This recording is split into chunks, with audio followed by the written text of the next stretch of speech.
The original Rocky, written by and starring Sylvester Stallone in the title role, was released in 1976 and won the Best Picture award that year.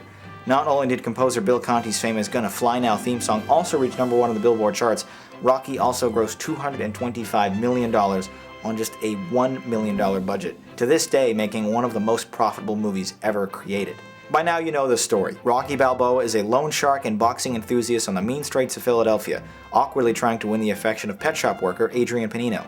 When he gets the unexpected opportunity of a lifetime when heavyweight champion Apollo Creed decides to select a local unknown boxer at random to fight for his belt on New Year's Day.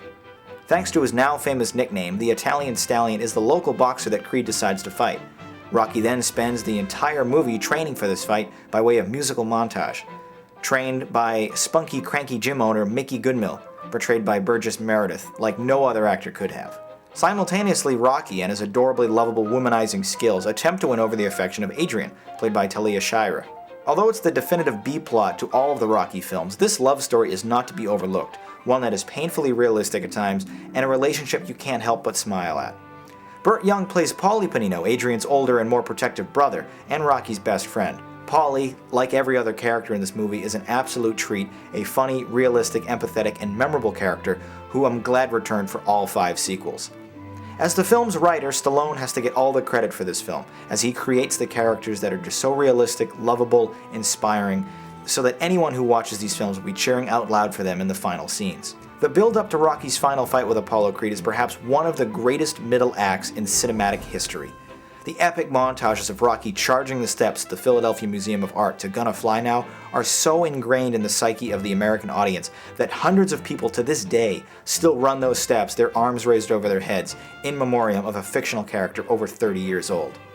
And the heavyweight fight itself is a masterfully woven conclusion to an amazing story of the inspiring underdog who rises from the ashes to the occasion and achieves the impossible. Rocky is the epitome of the feel-good movie, one you won't mind watching over and over again, and it is certainly a big help that all 5 sequels are similar achievements in cinema, each one more impressive than the last. Well, except for Rocky V, but that was still decent. As far as sports movies go, Rocky is the crown jewel, a wonderful film that everyone can enjoy. Well, that's what I thought about this epic masterpiece of cinema. Now let's see what you guys had to say in the YouTube comments. Original Lawnmower wrote, "The first Rocky isn't a guy film at all. The others mostly are, but the first one is a masterpiece that appeals to anyone with a brain.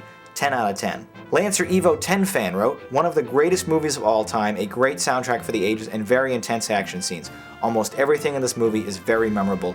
10 out of 10. Okay, let's go out with a bang here and send Rocky up the Rate-O-Matic. A double amazing, and it isn't a real big surprise, with almost half of you guys rating this movie a perfect 10. And while Rocky is not even my favorite of the 6 films, I can't think of a single thing I don't like about this movie. I have to score it a 10 as well. An absolute perfect movie. You have to see it."